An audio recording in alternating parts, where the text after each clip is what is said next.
बिस्मिल्लाहिर्रहमानिर्रहीम नहमदुहु व नुसल्ली व नुसल्लिमु अला रसूलिहिल करीम अम्मा बाद। अल्लाहुम्मा सल्लि अला मुहम्मदिन व अला आलि मुहम्मदिन सलातन दाइमतन मक़बूलतन तुअद्दी बिहा अन्ना हक़्क़ुल अज़ीम। रमज़ान शरीफ की हसीन घड़ियाँ हैं और रमज़ान शरीफ में अल्लाह जल्ल जलालहू ऐसे मौक़े अता करते हैं कि इंसान तहज्जुद के वक्त में उठ के अल्लाह जल्ल जलालहू से राज़ो न्याज़ की बातें करे। और अल्लाह के नबी सल्लल्लाहु अलैहि वसल्लम भी तहज्जुद का बहुत एहतमाम फरमाते थे। जो इंसान चाहता है कि उसको तहज्जुद की पाबंदी बने मिले और हमेशा वो तहज्जुद की नमाज़ रमज़ान और गैर रमज़ान में पढ़े, उसको चंद एहतियाती तदाबीर इख्तियार करनी पड़ेंगी। आप ख़ुद देख लें, गौर करके देख लें, बहुत सारे ऐसे मर्द और ख़वातीन हैं जो रमज़ान शरीफ के अब 20 दिन गुजर चुके हैं, 21-22 दिन जा रहे हैं। इन दिनों में 22-23 दिन गुजरने के बाद भी एक दिन भी तहज्जुद की नमाज नहीं पढ़ सके। ये क्या अल्लाह जल्ल जलालहू की तरफ से बदनसीबी नहीं, हमारे ऊपर नहुसत नहीं है? हम सहरी के वक्त में, नूर पीर के वक्त में उठे हुए हैं, लेकिन सहरी हम खा रहे हैं कुली करके, मुँह धो के। हमें तहज्जुद की नमाज की तौफीक नहीं मिल रही। बाद लोग कहते हैं, बाज़ मर्द ख़वातीन आते हैं, आके बताते हैं कि पीर साहब हम उठते हैं लेकिन तहज्जुद की नमाज नहीं पढ़ सकते। हम चाहने के बावजूद, उठने के बावजूद इससे महरूम होते हैं।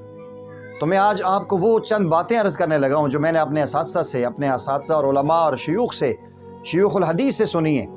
फरमाते हैं जो बंदा इन चीज़ों के अंदर एहतियात नहीं करता, अल्लाह उसे तहज्जुद की नमाज से महरूम करते हैं। सबसे पहली चीज़, जो इंसान गीबत से नहीं बाज आता, आम दिनों में भी गीबत से नहीं बाज आता, वो रमज़ान में भी गीबत कर रहा हो तो यकीनी बात है उसको नमाज की तहज्जुद की तौफीक नहीं मिलेगी। आप गौर करके देख लें, जिन्हें तहज्जुद के वक्त में उठ के तहज्जुद की नमाज की तौफीक नहीं होती, वो या गीबत कर रहे हैं या गीबत सुन रहे हैं। एक चीज़।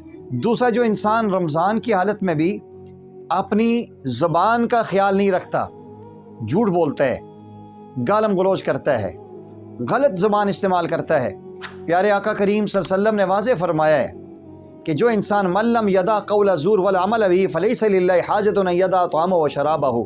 जो इंसान रोज़े की हालत में गलत काम नहीं छोड़ता और गलत बातें नहीं छोड़ता, तो अल्लाह ताला को उसके रोज़े के अंदर भूखा प्यासा रहने की कोई ज़रूरत नहीं है। गोया उसका खाली भूखा और प्यासा ही रहना है। और ऐसे ही प्यारे आका करीम सल्लल्लाहु अलैहि वसल्लम के कोई हदीस भी है, रुब्बा साइमिन ला सियाम लहु इल्ला जू। बहुत सारे रोज़ेदार ऐसे हैं कि उनका रोज़ा सिवाय भूखे और प्यासा रहने के कुछ भी नहीं है। और बहुत सारे ऐसे हैं, रुब्बा कायमिन लैसा लहु मिन क़ियाम इल्ला सहर, कि उनके सिवाय जगराते के रात का क़याम कुछ भी नहीं होता। ये वो लोग हैं कि जो अपनी ज़ुबान को गलत इस्तेमाल करते हैं। और तीसरी चीज़ बदनज़री है। अगर आप ये चाहते हैं कि तहज्जुद की नमाज की तौफीक मिले तो हमेशा के लिए गीबत से बचिए, बदनज़री से बचिए और गलत कामों से बचिए। इंशाअल्लाह तहज्जुद आपकी ज़िंदगी का वतीरा बन जाएगा और मामूल बन जाएगा। जब तहज्जुद की नमाज नहीं पढ़ेंगे तो आपको ज़िंदगी में सुकून ही नहीं आएगा। आज यही वजह है कि लोग फ़रज़ छोड़ चुके हैं, तहज्जुद नमाज कहाँ से आएगी? प्यारे आका सल्लम की हदीस का मफ़हूम है, जो बंदा तहज्जुद हमेशा पाबंदी से पढ़ता है, अल्लाह जल्ल जलालहू से 2 इनाम देंगे। एक इनाम ये होगा कि मरने के बाद उसकी कब्र को अल्लाह नूर से रोशन करेंगे, और दूसरा इनाम ये होगा कि अल्लाह मरने से पहले पहले उसे अवलियाउल्लाह की सफ़ में शामिल फरमाएंगे।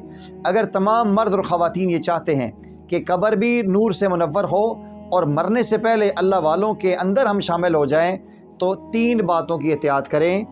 बदनज़री न करें, ज़ुबान से गलत बात ना बोलें, गीबत ना करें और बुरे आमाल अपने औज़ा व जवारे से सादर ना फरमाएं।